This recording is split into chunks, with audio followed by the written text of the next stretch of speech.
2013년 늦은 여름, 이집트의 작은 마을에서 한 어부가 수상한 황새 한 마리를 발견했습니다. 다리에 이상한 전자장치를 달고 있는 게 수상한 황새.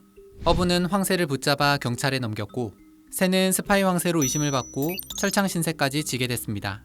하지만 조사 결과 황새 다리에 있던 전자장치는 프랑스의 조류학자들이 철새인 황새의 이동 경로를 연구하기 위해 부착한 위치 추적 장치인 것으로 밝혀져 누명을 벗을 수 있었습니다.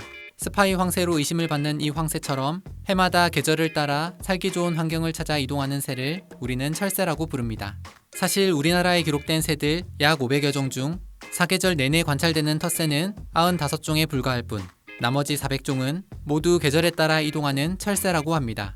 철새는 크게 세 가지 종류로 나눠 볼 수 있는데, 우리나라에서 겨울을 나는 철새인 겨울철새와 여름을 보내는 여름철새, 그리고 번식지와 월동지를 오가는 봄과 가을, 두 번에 걸쳐 우리나라를 찾는 나그네새, 통가철새가 있습니다. 철새들은 이렇게 해마다 적게는 수백, 수천 킬로미터에서 많게는 수만 킬로미터까지 월동지와 번식지를 오가는데, 조류학자들은 오랜 시간의 연구 끝에 철새들이 다니는 하늘 길이 따로 있으며 전 세계엔 9개의 주요 철새 이동 경로가 있다는 것을 알아내게 됩니다. 그 중에서도 규모가 큰 이동 경로가 바로 우리나라가 포함된 EAAF, 동아시아 대양주 철새 이동 경로로 우리나라의 대표적인 철새, 저어새, 마도요, 검은머리 물대새 등이 모두 이 길을 통해서 우리나라를 찾아오고 있습니다. 이 중 저어새는 우리나라 서해안에서 번식하는 대표적인 여름철새로 전 세계 2,400여 마리밖에 남지 않은 세계적인 멸종 위기종입니다. 영어식 이름은 블랙페이스드 스푼빌, 검정색 얼굴을 가진 숟가락불이라는 뜻인데, 이 이름처럼 저어새는 하얀색의 몸에 검정색 가면을 쓴 것 같은 얼굴에 구두 주걱같이 생긴 특이한 부리를 가지고 있습니다. 먹이를 잡아 먹을 때는 이 주걱처럼 생긴 부리를 물속에 넣고 마치 노를 젓는 것처럼 부리를 좌우로 저어대는데, 그래서 우리식 이름은 저어새가 됐습니다. 저어새는 3월 중순경 우리나라의 서해안 쪽에 도착해 둥지를 만들고 4월 중순이면 4개에서 6개의 알을 낳고 작은 물고기나 개구리, 올챙이, 조개류를 잡아먹고 살다가 10월이나 11월이 되면 대만이나 홍콩, 베트남으로 날아가 추운 겨울을 보내고 봄이 되면 다시 우리나라를 찾아오는 철새입니다. 철새는 보통 한번 날기 시작하면 몇 날 며칠 쉬지도 않고 비행을 하는 놀라운 체력의 소유자로 알려져 있는데, 심지어 잠도 하늘에서 잘 정도라고 합니다. 비행을 하는 동안 잠을 잘 땐 한쪽 눈을 감아 한쪽 뇌를 쉬게 하는 식으로 번갈아 가며 뇌를 쉬게 하는 식으로 잠을 청한다는 것입니다. EAAFN 저어새와 비슷한 부리를 가졌지만 몸집은 훨씬 작은 새, 넓적부리 도요, 스푼빌 샌드파이퍼도 있습니다. 넓적부리 도요는 여름엔 러시아 시베리아나 알래스카 등에서 알을 낳고 새끼를 키우다 겨울이 되면 우리나라와 같은 동아시아나 동남아시아로 내려와 추운 겨울을 나는 겨울철새로 주로 갯벌이나 모래 해안에서 생활을 합니다.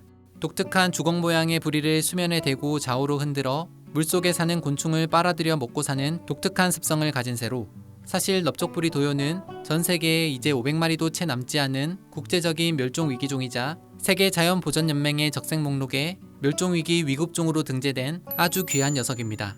봄과 가을이 왔음을 알려주는 계절의 전령사 마도요도 EAAF에 포함된 우리나라의 대표적인 나그네 새입니다. 몸 길이가 50에서 60cm 정도 되는 마도요는 우리나라에 찾아오는 도요새들 중 가장 큰 물대새에 속하며 긴 다리와 아래로 굽어져 있는 긴 부리를 갖고 있는 게 특징입니다. 주로 여름엔 동북아시아 쪽에서 번식을 하고 따뜻한 아프리카나 동남아시아에서 겨울을 보내는데, 그렇게 번식지와 월동지를 오가는 긴 여정 중 체력도 비축하고 에너지를 채우기 위해 들르는 중간 기착지가 바로 우리나라의 습지나 갯벌입니다.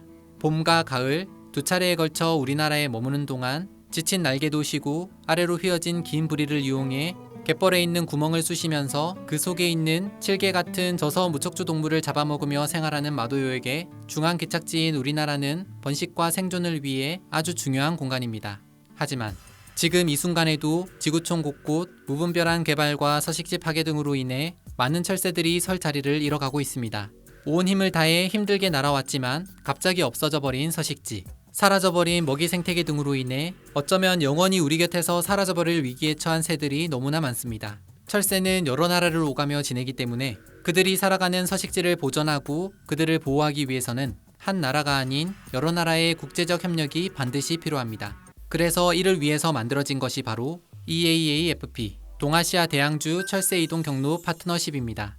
러시아, 알래스카 등에서 동아시아를 지나 호주와 뉴질랜드까지 동아시아 대양주 철새 이동 경로에 위치한 국가들이 철새 보호를 협력하고 보호 활동을 체계적으로 진행하기 위해 지난 2006년 결성된 세계적인 철새 보호 기구로 우리나라를 비롯해 중국, 러시아, 일본, 호주 등 총 18개의 나라가 참여하고 있습니다. 철새들의 중요한 기착지와 이동 경로로서의 가치를 인정받게 되면 EAAFP에 등재돼 보전과 보호 활동을 더 활발히 이어갈 수 있는데, 매년 멸종 위기종을 포함한 2만 마리 이상의 철새가 정기적으로 찾아오는 곳만이 가입이 될 수 있을 정도로 EAAFP에 등재된다는 것은 그곳이 곧 천혜의 자연환경이라는 것을 인정받는다는 것과 같습니다.